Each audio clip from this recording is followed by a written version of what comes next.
Learning to challenge yourself well is tricky, and it often boils down to helping people push into discomfort and tolerance a little bit better without actually failing. There's kind of two sides of the spectrum here. The first is just add 5 pounds, irregardless of what you're trying to do. That can be really useful for some people, but it also can lead to problems where people actually don't understand to push and pull back appropriately. The other side is just people not actually pushing themselves very often and not getting the results they want. There's all sorts of ways to go about learning to push. A lot of it comes from experimentation over time. And a lot of it just comes from the fact that people need to learn to challenge themselves appropriately. But too much challenge can lead to burnout, pain, all sorts of problems. So learning to push and basically assess yourself on any given day is a really useful strategy. There's 3 reps schemes that I like to try to utilize to help people learn how to do this. The first is setting a conservative rep max. So 5, 10, even like 12 to 15 reps can be useful, where you have people just go to where they could do 10-ish reps with 1 to 2 more reps in the tank. People get to that 5th or 6th rep of a challenging set, and there's really a few options. They can be like, ooh, I can't get this for 10. I'm going to get it for 8. Cool. They learn to push to an 8 rep max sort of thing, right? People learn that they have more left in the tank than they think, and they have to get their mind in the game, and that can be really beneficial.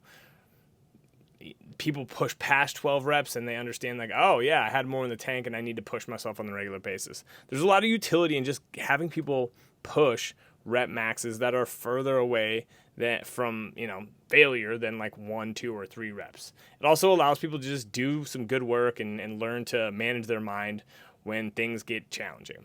The second thing is soft AMRAPs, or as many reps as possible types of sets. The soft approach is something that I've seen Will Rattel utilize, and I like it a lot too. It's essentially leaving a couple reps in the tank for an AMRAP set. So you say somebody take 135. They can do 135 on the deadlift for 5 reps, and you say, hey, take this for as many reps as possible. If they crank out 12 reps, it's hey, all right, you need to start pushing things a little bit more. And this is a really simple example of a beginner lifter, and that's okay. You can use this can be utilized for higher level people as well. But allowing people to push into some of that discomfort, try to maintain technique, try to push when they maybe don't feel confident, it can be really useful. It also same kind of thing as setting a 10 rep max. It allows people to discover, oh yeah, I can push and I can keep things together, and that can be really, really powerful.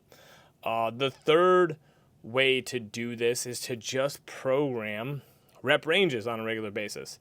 So double progressions can be really useful for this. Essentially saying, hey, when you get to the top end of this range for 2 to 3 sets, you need to add more weight. So I like to give people, 6 to 8 reps at RP 8 to 9. Most of the time it's RP 8. When they do 2 sets of 8, go up in weight. It allows people to see, oh, I should be pushing myself, every couple of weeks. I can get to the top of this rep range and I should push a little bit harder. That type of double progression, those rep ranges, allow people to discover and see that, A, you should auto-regulate on a regular basis, but B, yeah, I kind of met this criteria to advance, and that can be really powerful. I've seen people say, basically, when you can do 3 sets of 10 at RP 7 is when you should move up in weight. That's a really conservative approach to it. I think that's more of a bodybuilding-esque or just feel good in training type of approach, and I think that can work. I think there's a lot of ways, but I really like just giving people that rep range to learn to navigate can be really helpful. So those are 3 ways to learn to push yourself in training. Hopefully this was helpful. Thanks for being here. Peace.